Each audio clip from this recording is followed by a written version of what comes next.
The city of Ravenspur, the largest in Drachenheim, trembles under the shadow of a killer known only as the Puritan. His blade carves through the smoke-filled alleys, but it's his sinister presence that truly haunts the city. Each strike spreads a corrupting madness, infecting the minds of ordinary citizens and driving them to frenzied violence. You stand among the few who remained untainted. Your mission is clear. Navigate the chaos, uncover 3 clues to locate the Puritan, and confront him. Only by ending his reign of terror can you save Ravenspur from descending into complete darkness.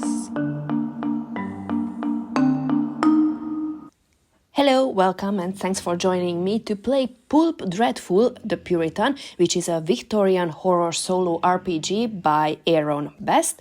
And this is just for one sheet of paper, and you already get the character sheet, the city maps, so the playmat for yourself from the back of the sheet. It's not a classic threefold because one page is containing all the rules. I copied most of it to here, not to switch applications. And the other side of the page is basically can be half folded, where one part is the character sheet, the gear table, and the other part is the city map, the events table, and the locations table. As you can see, this is a typical solo game with many different contents we will roll for. Okay, I copied here the game setup part 2 because this will be my first game play with this Pulp Dreadful, the Puritan. So let's do it together. Game setup says we have lead locations. Leads are key pieces of information such as witness sightings, cryptic notes, hidden symbols that point toward the Puritan's whereabouts. Roll a d12 3 times, re-rolling any ones or duplicate results. Place a counter on each corresponding location on the city map. Okay, let's do this. So d12 3 times. Let's roll. 8, 9, 11, okay, and let's mark these places in the city. Here we have the markers, 8, 9, and 11, that was the result. Okay, let's move to the next step. Starting location, place a counter denoting your character at location 1. Okay, we need a character and we start at location 1. Okay, let's say this gentleman will be our character, and this is where we start. I want to change his color to something more visible. Okay, he will be red. We will be red. Let's see the next step. Character setup.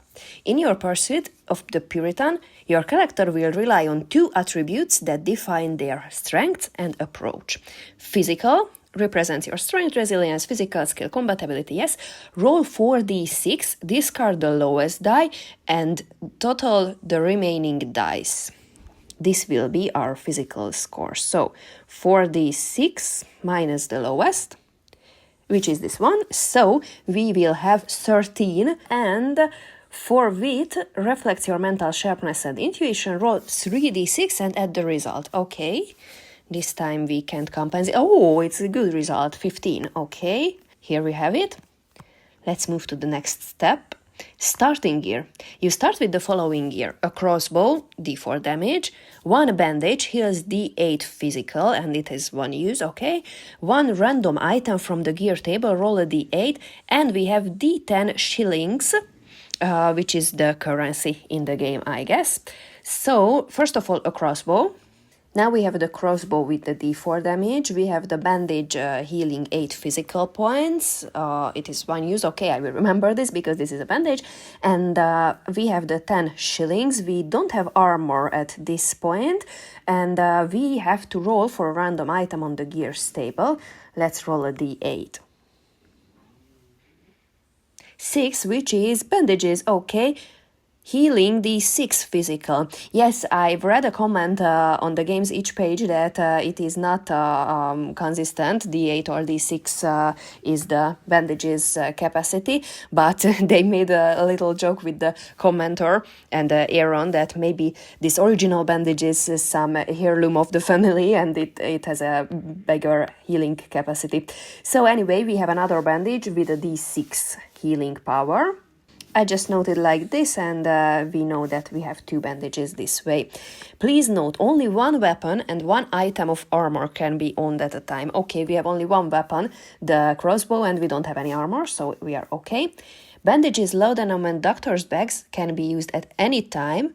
They are one-use items, however, multiple can be owned. We have 2 bandages this way. Let's see the next step of the setup. Ability test. Oh, that's the setup. We finished the setup and now we should read how to play the game. When a situation tests your character's physical or wit abilities, you will need to make an ability test. Roll a d20. If the result is equal or below your physical or wit score, you succeed. Okay, so it's d20 below or equal d20 system. Okay, turn phases. Each turn consists of the following phases, and we have a quick note under the map, so I guess this will be the playing part we will use mostly. But let's see at first how it goes. First step is movement. Move your character 1 space into an adjacent and connected location. Okay, so first 1 move.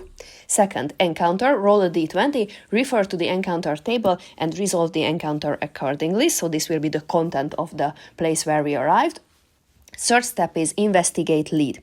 If there is a lead at your current location, make a wit test. In case of success, add the clue to your count and remove the lead from the map. Okay, so the leads are here, the 3 points we marked already. Okay, so we have to reach 9, 8 and 11's location. Let's see the 4th step.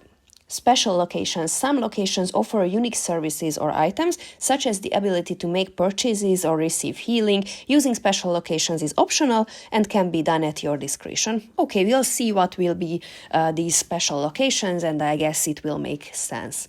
Okay. Oh, and it is important, I didn't read it out loud, that in case of failure in this investigate lead check, we have to remove the lead from the map and roll a d12 to place a new lead token. So it was kind of a fake rumor that we followed, and it was a fake lead, and we have to find another one. Okay, how combat goes.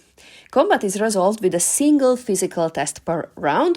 In case of success, you have hit the enemy, deduct your weapon's damage rating from their physical amount. In case of failure, the enemy has struck you instead. Subtract your armor score from the enemy's damage, then reduce your physical by the remaining amount. Okay, repeat the above steps, yes, and one of us will be defeated at the end of the combat.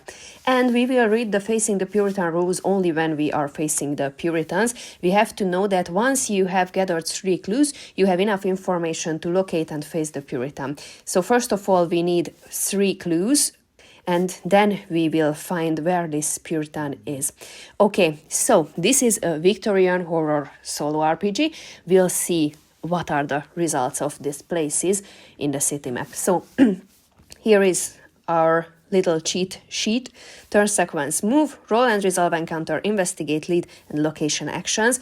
Okay, at first, let's just start moving towards the 9th place. So I move as the first action of the turn. Second is roll and resolve encounter. Let's roll d20. 11. Phantom laugh. Mocking laughter surrounds you. Test wit.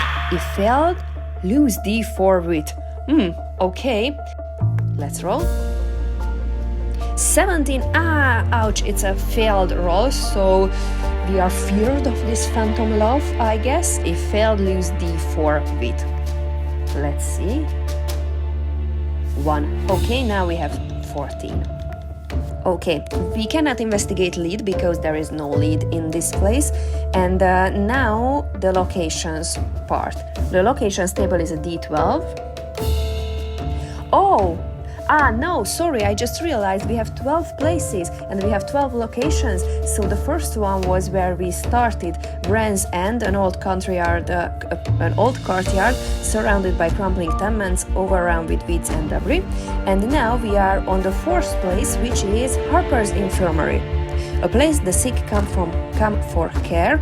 You can heal D8 physical and wit once per game here. Only once per game, so I don't want to use it yet. And that's what the optional step of using the location or not. And now we can move on. Second turn. Let's move to number 5, which is Harrison's Bridge. Okay. It is a sturdy stone bridge spanning the murky river, crossed by hurried pedestrians. Nothing else to do here. Let's roll for event, d20. 8. Empty streets. The streets are deserted, silent as a tomb. Okay, so this usually busy bridge is now looks strangely empty. Nothing else to do here. We cannot investigate the leads, so let's move to place number 9. Let's see this location where we have a lead. It says Sable Row Apothecary, a shop filled with bottles and herbs. You can buy items 6 and 8 here. Item 6 is bandage, item 8 is doctor's bag, and we have 10 shillings, so we have no chance for a doctor's bag, and we already have 2 bandages, so I don't want to buy anything. But first of all, it would be the last action of the turn. So first of all, what we find in this apothecary, let's roll a d20 for events. 1. All is quiet, a rare moment of eerie calm. The streets are empty, as if holding their breath. Okay, it's a calm event in this horror environment. So let's investigate the lead. How to do this? Make a wit test. What is our wit? 14 currently. Let's roll equal or under. 18, ouch! It didn't work. Okay, so it was a false, fake lead, and in case of failure, remove the lead from the map, then roll a d12 to place a new lead token. Okay, now where to move this? 6. Here will be our next lead. As I mentioned, I don't want to buy anything from the apothecary, so let's go to the next turn and move to location number 12, which is Holloway's Pawnbrokers. You can buy any item here, okay. But first, let's see what event is here. Oh, okay. 7. Frenzied Mob. A crowd charges, fists raised, and screaming for blood. Ooh, is it a combat type of action? Yes, I guess, because physical 8, damage d6, and what is the 10? 10 shillings. I guess this will be the loot if I can fight and I can defeat this frenzied mob. Okay, our physical is 13, so let's roll equal or under 13. 8, great, and in case of success, deduct your weapon's damage from their physical. Our weapon damage is d4. 3, okay, I need a tracker for their life, and this will be 8 minus 3 is 5. It has a more effective weapon with the d6 damage. I hope we won't see what it is. Okay, next round, physical check. 10, which is under 13, we are okay, and let's see the damage. 1, oh, still has 4 life or physical. Okay, next round. 10 again, great. And the damage is 1 again, okay. Now we can defeat this anytime. Physical roll. 13, equal, it's enough. And let's see the damage. 1 again, okay. Still 2. Let's roll again for physical. 20. Oh. The enemy has struck you. Instead, subtract your armor score. Do we have an armor score? No, yeah, I remember we don't have any armor, so we cannot subtract anything from the result. And the enemy's damage is d6, as I mentioned. Oh, I just locked the tables. Okay. So d6 damage. Ouch, ouch. 1! Okay, that's not so much. So currently we have 12 for physical, and now we have to roll under or equal 12. So it is changing. Let's roll. Next turn of the combat. 4, great, and the damage. 2, it's enough, and we looted 10 shillings, and I just leave this here. Okay, now we have 20 shillings. And as we are where we are, always pawnbrokers, we don't have a lead here, so we can buy any items here. We have 10 shillings, let's see. We can buy a revolver, which has a d6 damage, so it's better. Rifle, shotgun, lucky charm, I need some leather coat. Yeah, the lucky charm and the leather coat can give us armor for 10 and for 20. We have the 20, so I don't know if I need shillings for anything else. I guess this is the mechanic that we can buy things here and there around the town. So let's say we spend all our shillings on a leather coat which has +2 armor.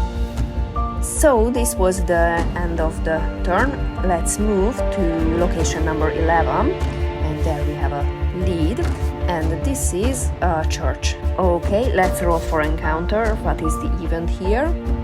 Number 7. Oh, another frenzied mob. Okay, let's fight. First roll, 6, great.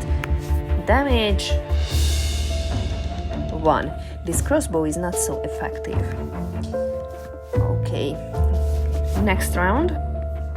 Physical roll. 13. It's not enough anymore because now I have only 12. Okay, so it damages with a d6. 6. Now should I use a bandage? It is d6 and d8, so it can be really just 1 too.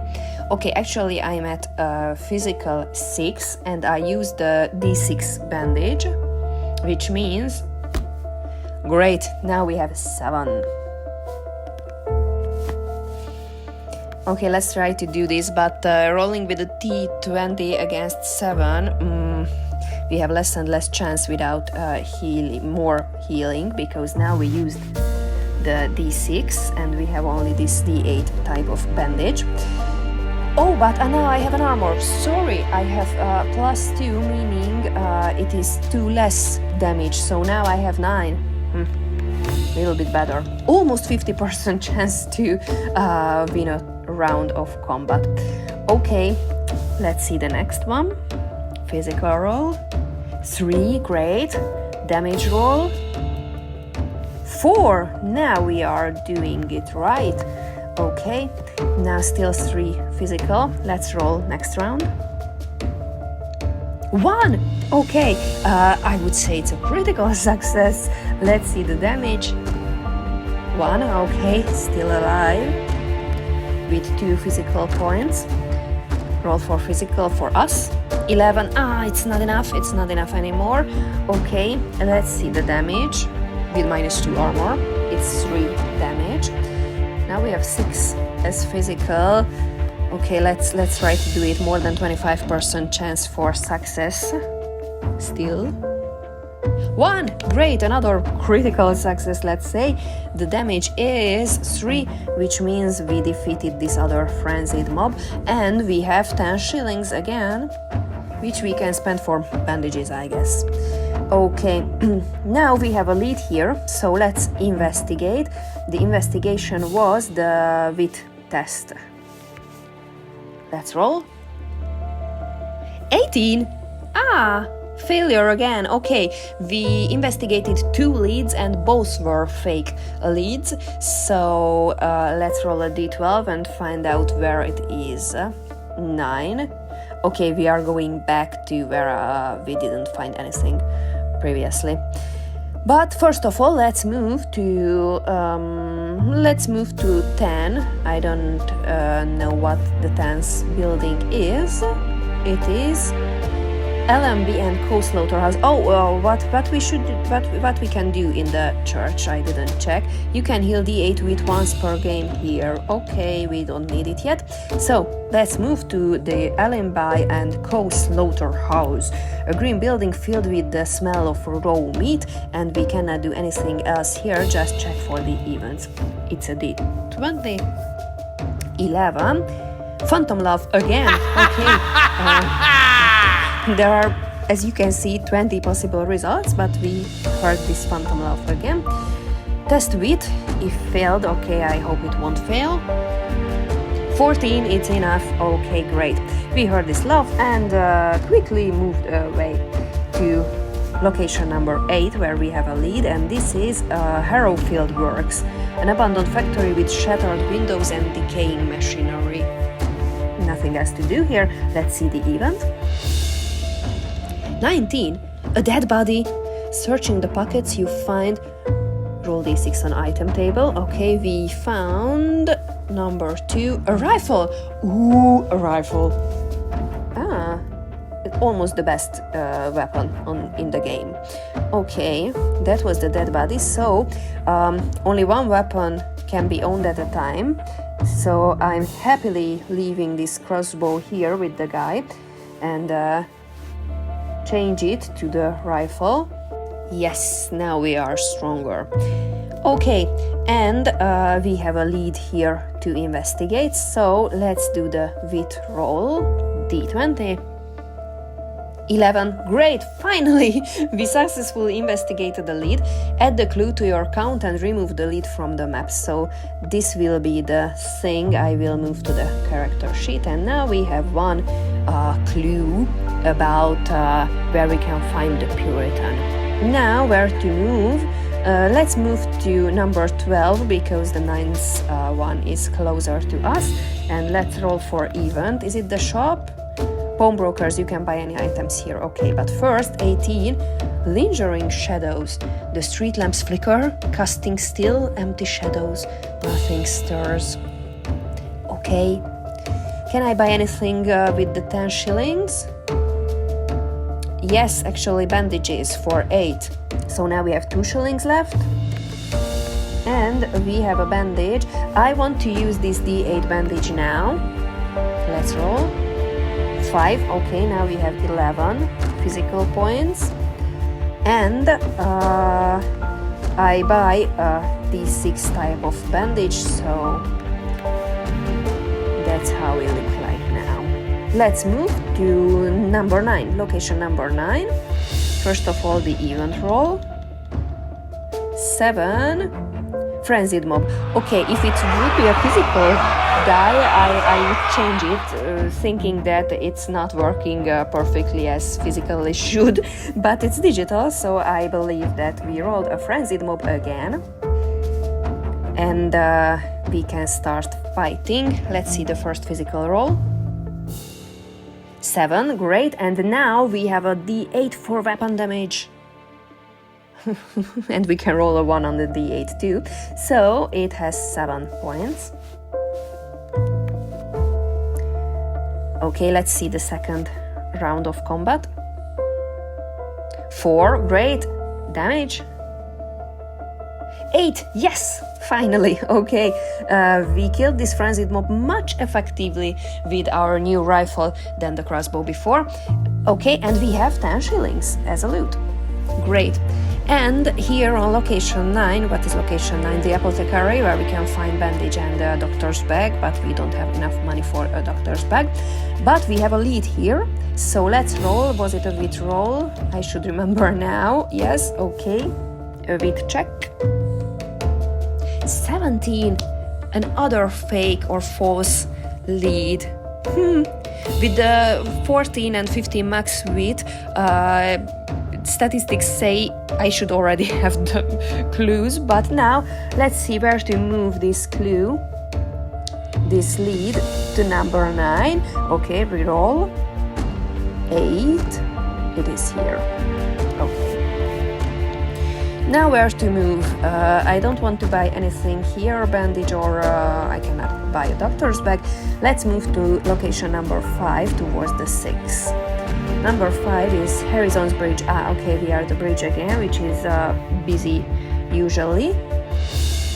11, Phantom Laugh again. Okay. From the crowd I hear this mocking laughter surrounding me. Let's roll. Oh yeah, it's a D20 wit test. 9, okay. We are over it. We cannot do anything else on the bridge, so let's move to location number 6, which is Black and Bolt Gunsmiths. We can buy weapons and armor here. But first of all, let's see what events happening. 15. Man Trap. A rusted trap lies hidden in the shadows. Test wit. Okay. 15, it's not enough. We have 14. It's almost, but not enough. So if failed, lose d6 physical.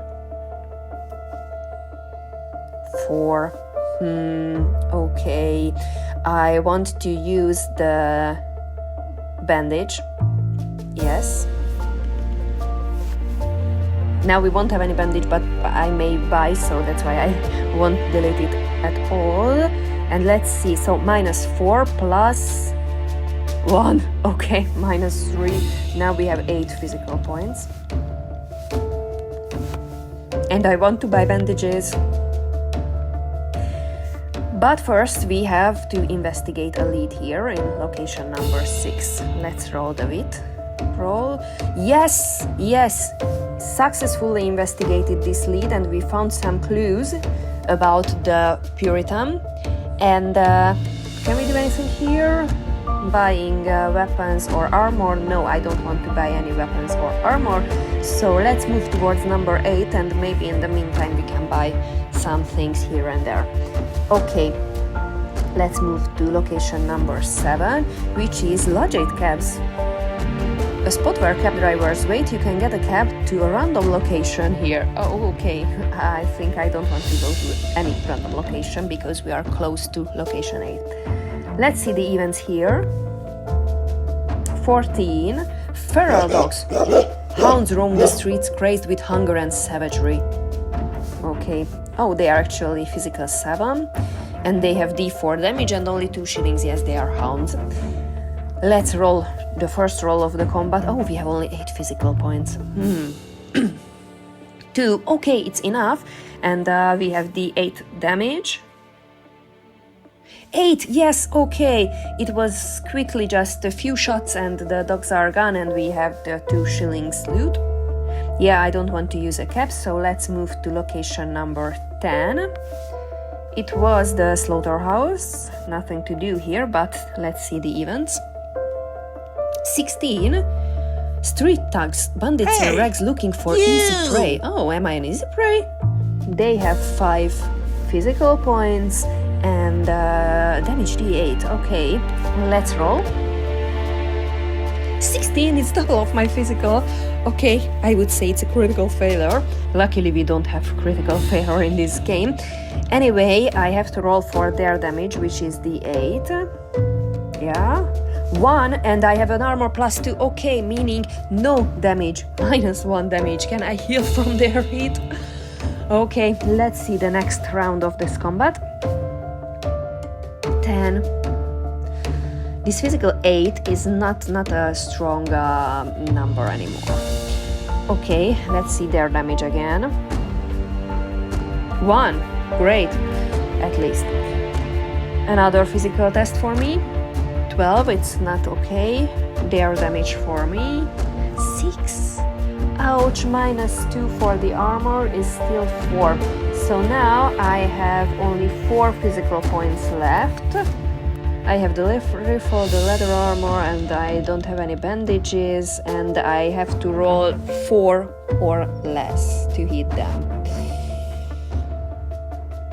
16, yes, no.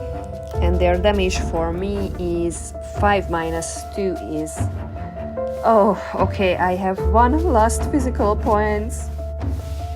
So I have to roll a 1. It is a 15. It is not a 1.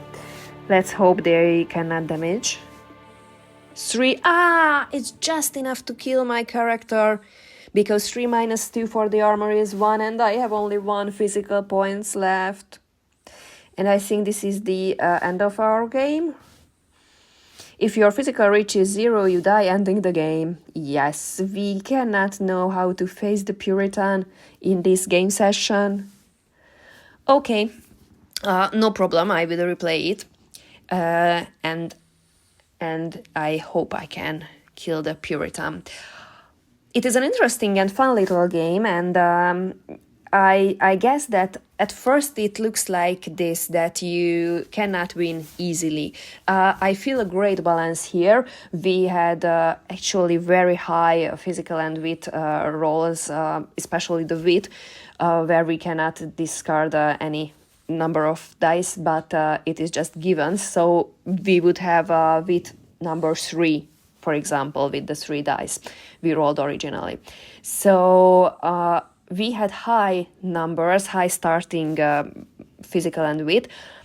And with this, without knowing the locations of the city, it is hard, I guess, to win the game for first. But now I know some information about the locations. So, for example, if I remember correctly, the 12s, yes, you can buy any item here.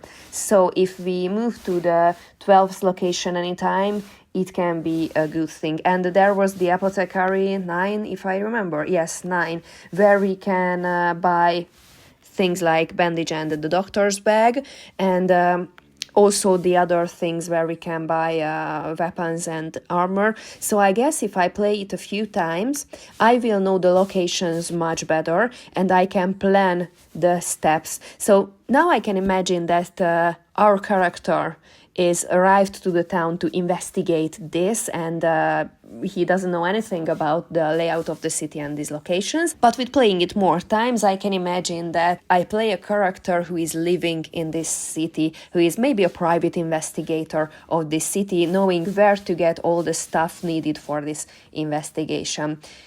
And the other thing about failing this game is we found many leads, but failed many rolls for finding real clues. So yeah, it was again a thing that could happen differently. I like this game and I definitely will play it because I'm curious how I can defeat the Puritan. And yes, I like this type of games where you can jump in immediately. You don't have to read pages of rules, but you can really enjoy it in just a few minutes. And in the meantime, there is a learning opportunity, a replayability, and a learning curve through the playing sessions. Thank you for being here. I put the link below as always so you can try it for yourself, and I hope that you can defeat the Puritan despite I couldn't do it yet. See you next time. Bye!